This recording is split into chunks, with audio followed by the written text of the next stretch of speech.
This is the new Mazda 3, and according to Mazda, it's been designed to look like an animal about to pounce. However, I'm not so sure. You see, here's a picture of a cat about to pounce, and I don't see the similarity, but it does look a little bit like a cat doing something else, especially the back end. Now let's start this review by talking about the Mazda 3's design. And I know I was a little bit derogatory at the beginning, but I do actually really like the look of this car. So the back end is really neat, and you can get higher up models with LED tail lights. I admire Mazda for this look. Rear exhaust pipes. There's no fakery here, not in terms of exhaust pipes nor vents on the car. Now down the side, this is the only area that bothers me about the car. There's just a little bit too much metal there, which makes the car look under-wheeled. As you move up the range, you do have larger wheels, but these are the largest ones you can get. And you get rear privacy glass, but by and large, all Mazda 3s look pretty much identical, regardless of which version you go for, which is a good thing, because it means you don't have to pay extra to make it look nice. What's it like on the inside though? Oh, I think this car has a really nicely designed cabin. It's quite interesting, the shape of the dash feels sporty. I love the way that you're separated from your passenger, not because you're going to hate your passenger, it's because it makes the car feel more sporty. And there's interesting details on the door as well. I do really like it. With this black trim, it can feel a little bit dark in here, but then there's flashes of like aluminium accents about the place, on the steering wheel as well, and here, and the door handles. These chromey bits just help liven things up a bit, especially the Bose speaker surrounds of this particular car. I really, really like that. So it's not such an issue. In terms of the quality, well, you get leatherette on the dash, and this is soft touch, this is soft touch, this is as well. So all the bits that need to feel expensive are, whereas the bits low down that don't really need to aren't. And even the central boss on the steering wheel, if you touch it, it feels cheap, but you don't really touch that unless you're hammering the horn because someone's annoyed you. But the chrome bits, once again, just liven it up, so you ignore the cheapy plastic bit. Now, there is one last thing I need to check, and it's, does it feel solid? Is that moving? No, not really. It all feels very robust. Finally, though, I want to talk about the infotainment screen. The way it's kind of on the top of the dash, which is a good position, but it's a bit weird, the shape they've chosen for it. It's just kind of random. And that brings me on to this car's equipment list. So let's enter geek mode. The Mazda 3 range kicks off with the SEL, and it gets a widescreen infotainment system with Apple CarPlay and Android Auto and a partially digital driver's display. It also has auto emergency braking to stop you crashing into stuff. And then there's automatic cruise control, which uses radar to keep you safe distance from the car in front. The next equipment level up is the SEL Lux, and that adds a rear parking camera and front parking sensors to the standard fit rear parking sensors. And then there's the keyless entry system, which automatically locks the car as you walk away from it. Next is a Sport Lux model, and it has adaptive LED headlamps, which are designed not to dazzle the drivers. It also has alloy wheels for grey hue. I remember Hugh, lovely bloke. And finally, there's auto-dimming door mirrors. Next up is the GT Sport with its black leather interior, Bose sound system, and heated steering wheel. Ow! And finally, at the top of the range is the GT Sport Tech, which adds a load of extra safety features, including auto emergency braking in reverse, thankfully. Right, that's enough of that, otherwise it's going to be information overload. Let's continue this review by talking about the infotainment system. So, this may look like a touchscreen, but you can't actually operate it that way. Instead, you operate basic stuff with voice commands, or to control everything, you use the click wheel controller and shortcut buttons between the front seats, which, to be honest, is easy to do while you're driving than pressing a screen. It helps the menus are super simple, and the on-screen icons and graphics are clear and bright. The sat-nav system is fairly decent, and putting in a postcode is simple, and the system calculates routes quickly. Plus, you can add a waypoint along your route in a few button presses. Really, the only downside is that the traffic alerts aren't that great, but this doesn't really matter because then you can use Apple CarPlay or Android Auto to run Google Maps or Waze through your phone, and then you can use apps directly like Spotify rather than stream your music via Bluetooth. And generally, the stereo is okay, but the upgraded Bose system of this car is noticeably better. Now, moving on to this central screen, it's actually only the middle dial, which is digital, and you can't really do that much with it. It shows a speedo, or you can flick through for some driving information and trip computer, or like your driving assistance systems and a slightly different look for the clock. Really though, it's quite simple and you can't do that much with it, and the digital dials you can get on a VW Golf. Now, in terms of actual connectivity in this car, you've got a USB port there and a CD player for some reason. Didn't realise it was still the 1990s. And under here you have another USB there and a 12-volt socket. And in this cubby you have a divider, which is quite handy because then you can move it into position to hold your mobile phone secure underneath there. There's another place to put a mobile phone down here, which is next to that other USB port, of course. Here you have a couple of cup holders. They're not too deep, they don't knock the top off it, and they're big enough to hold a larger bottle as well. There's plenty of room for large bottles in the side door bin and more bottles besides. Quite big door bins actually. The glove box is only okay. I like this little cubby area here. In fact, I would use that for keeping the key in there.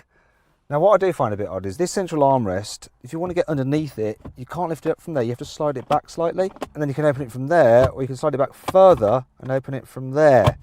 I don't know if that's supposed to be an adjustable armrest, but what is the difference between that?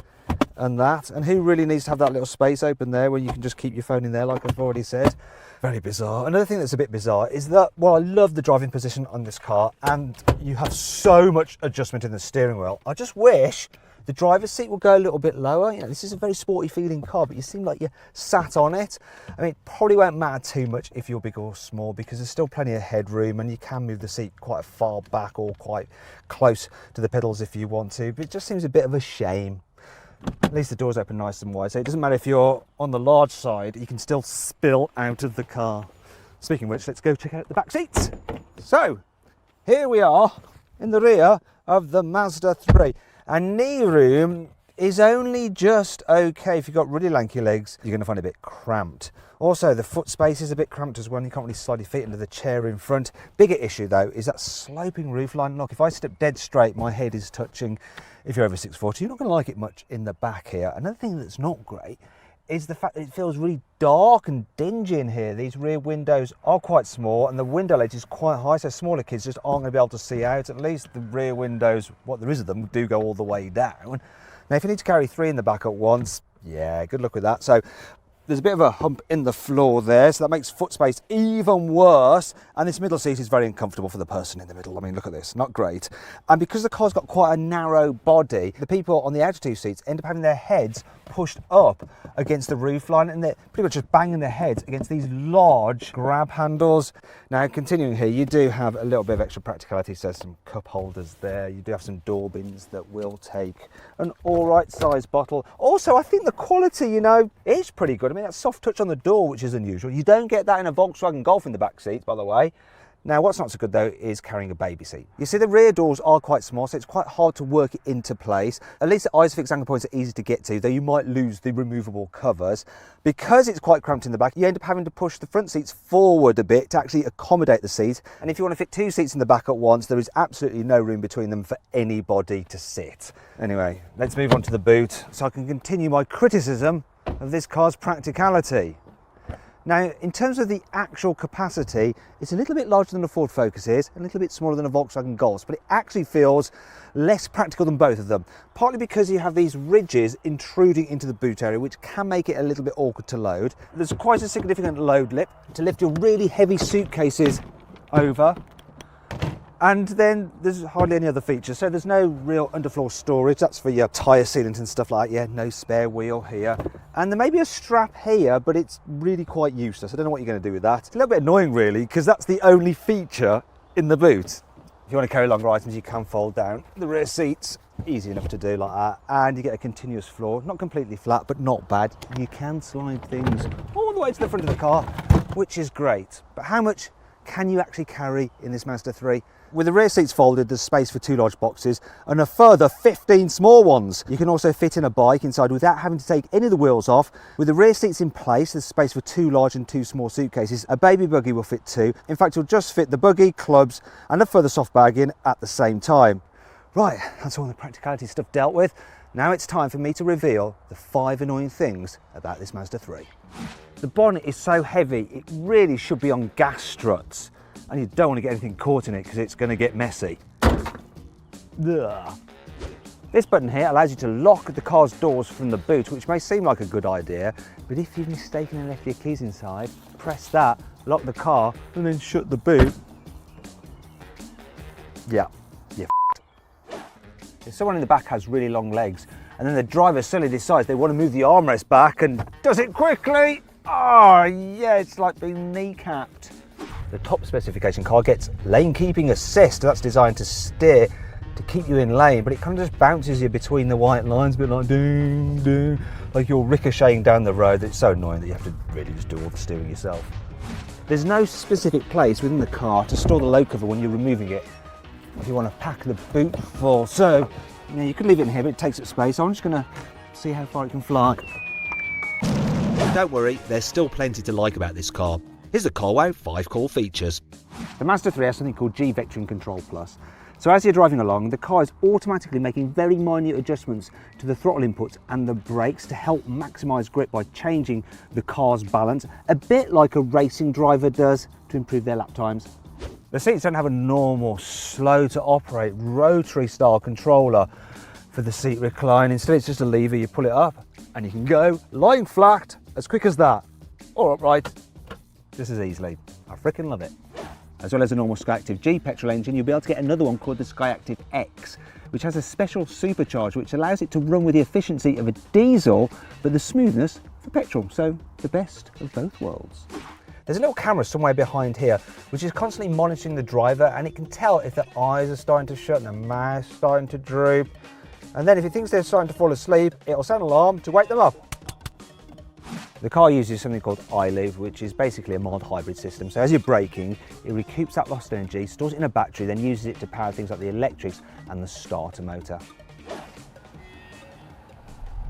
Okay, it's time to take this new Mazda 3 for a test drive, and let's start in town. One thing I really like about the car are the controls. So the gear shifter is lovely. This manual gearbox is glorious. It's very sporty, it's very slick. It's a joy to use. So are all the pedals really nicely weighted, and the brakes, they're not grabby, but they're strong. The steering's precise yet light enough. It's all good. What's not so good though is that the car does have quite firm suspension, so it jolts you a little bit more of a bumps than a Volkswagen Golf or Ford Focus. Also, the car doesn't have quite such a tight turning circle as either of those, so you're more likely to get caught out at mini roundabouts if you need to do a U-turn. It's not a massive problem. One thing that is more of an issue though is the rearward visibility, and that can be a problem when you're pulling out at certain junctions or trying to park, as I'm going to do now. So here we go. Now, one thing I do like though is that the mirror angles down automatically so you can see the curves, so you don't damage your wheels. Now, I'm totally relying over the sensors because I can't see much out that back window at all, and I'm using the screen there as well. It's not too bad when you've got all the systems helping you out and you've got a decent sized space to fit in. But yeah, that rearward visibility is not great at all.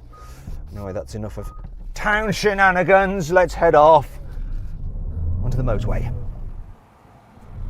I'm actually quite surprised how good this car is as a long distance cruiser.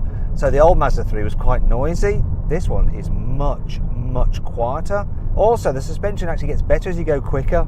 And the seats, oh man, these seats are lovely, super comfy. You can do mile after mile in them, no problem at all. Now though, let's try the response of this petrol engine. 50 miles an hour, let's put it into fourth. There we go, and accelerate. Come on, let's see how long it takes to get to 70. It's all right, and the faster you go, the more kind of noise it makes, but it's not terrible. Really though, the in-gear punch from the diesel is better. The diesel will also give you better economy, but let's see what this one's doing. Over 40 miles per gallon. That is really good. Finally then, let's see how the Mazda 3 performs on a twisty road.